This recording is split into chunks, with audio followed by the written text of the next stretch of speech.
तो प्रदेश का बजट कल पेश किया जाएगा और इसे को लेकर राज्य मंत्री राजेश नागर से हरियाणा न्यूज से खास बातचीत की है। सुनवाते हैं। मुख्यमंत्री नायब सिंह सैनी बतौर वित्त मंत्री बजट पेश करेंगे हरियाणा का, और बजट को लेकर लोगों को भी काफी उम्मीद है।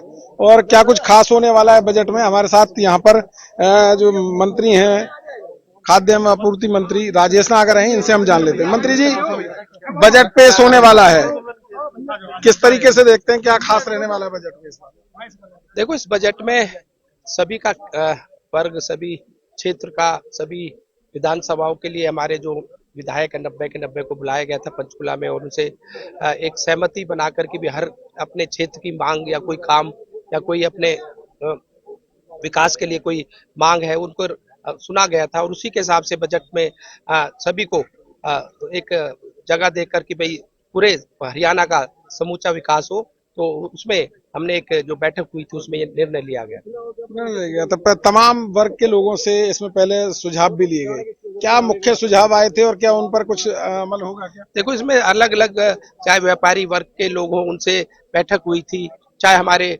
किसानों की बात हो, चाहे हमारे जवानों की बात हो, चाहे हमारे युवाओं की बात हो, महिलाओं की बात हो, सभी वर्ग सभी से बातचीत कर इस बजट में ध्यान रख के इस बजट को बनाया गया। तमाम लोगों को राहत की उम्मीद है इस बजट से, आपको क्या लगता है कितनी राहत लोगों को इस बजट से मिलने वाली?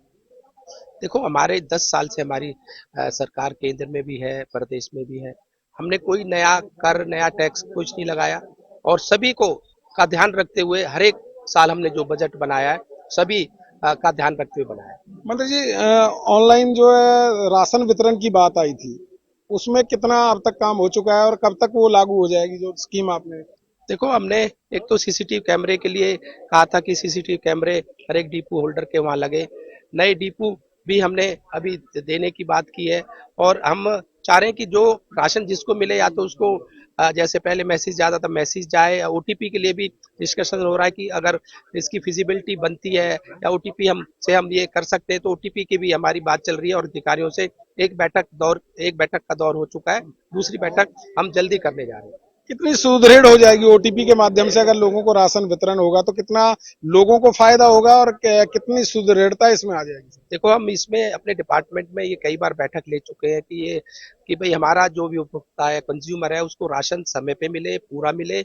उसके लिए हम नई नई जो भी तरीके, कोई जो भी किस तरह से हम उनको आराम से हमारा उपभोक्ता या कंज्यूमर अपना राशन समय पे ले और पूरा ले, इसके लिए कई हमने बैठक की है, और आगे भी इसमें बैठक करके इसको बहुत आसान बनाने जा रहे हैं। मंत्री जी, कांग्रेस की बात करते हैं, विपक्ष की बात करते हैं, अभी तक विपक्ष का नेता तय नहीं हो पाया है, इसे कैसे देखते हैं आप, क्योंकि सदन भी चलता है?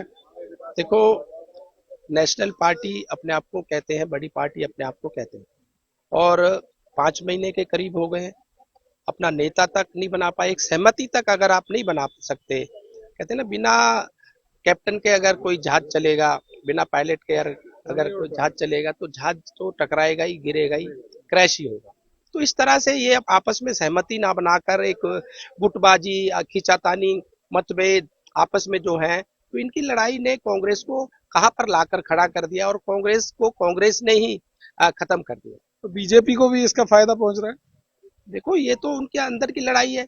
बीजेपी को तो उनकी खींचातानी, और लोगों को ये दिख रहा है कि भाई ये देश को नहीं चला सकते, प्रदेश को नहीं चला सकते, इसलिए हर राज्य से तौर पर पार्टी को ही नहीं चला सकते। पार्टी को नहीं चला सकते तो देश को क्या चलाएंगे, प्रदेश को क्या चलाएंगे, इसलिए जनता ने इनको सिरे से नकार दिया। सिरे से नकार दिया, एक तरह से कह सकते हैं कि फरीदाबाद की भी अगर बात करें, निगम के चुनावों केवल एक जीत कर आया कांग्रेस का, मतलब कांग्रेस मुक्त फरीदाबाद कहा जा सकता है। मेयर और जो डिप्टी मेयर हैं, सीनियर डिप्टी मेयर हैं, इनकी लॉबिंग शुरू हो गई, क्योंकि मेयर तो हो ही चुका है। देखो, मेयर का जो चुनाव हुआ, हम पहले से कहते आए, एक रिकॉर्ड मतों से जीतेंगे हमारी मेयर, और जीती, पूरे भारत में एक रिकॉर्ड मत से जीतकर अपना रिकॉर्ड बनाया, और मेयर और सीनियर डिप्टी मेयर और डिप्टी मेयर की जो बात है वो जल्दी उसकी आपको पता लग जाएगा, उसका एक बैठक होके उसको लॉबिंग की जा रही है उसकी? कोई लॉबिंग नहीं करी जा रही, जो भी सहमति बनेगी आपस में उससे चुनकर आए। तो कहीं ना कहीं सहमति से जो भी सामने होगा वो तमाम जो लोग हैं उनकी सहमति होगी, और उसी के हिसाब से आगे डिप्टी मेयर और सीनियर डिप्टी मेयर चुने जाएंगे। फरीदाबाद से हरियाणा न्यूज के लिए राज।